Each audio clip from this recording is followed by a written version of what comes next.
Guys আজকে তো আর একটুর জন্য সাপের হাত থেকে বেঁচে ফিরলাম। বলো কি? দেখো দিনটা ছিল 8ই ডিসেম্বর রবিবার, আর আজকে আমার মাতাশ্রীর আদেশ এই যে দেখছো এটাকে পরিষ্কার করে এর মধ্যে জল ভরিয়ে রাখা। আর গাইস যদি না করি আজকে আমাকে খেতেও দেবে না, এটাও বলেছে।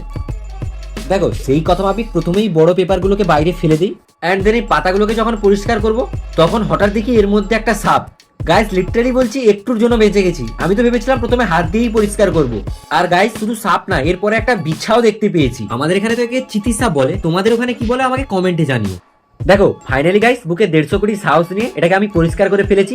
এরপরে এর মধ্যে জল ভরিয়ে রাখতে হবে আমাকে। দেখো জল তো আমি ঠিক ভরিয়ে দেব, কিন্তু তোমাদের মনে তো একটা প্রশ্ন আসতেই পারে যে আমি হঠাৎ কেন আজ এতদিন পরে ভিডিও আপলোড করছি, এতদিন কোথায় ছিলাম।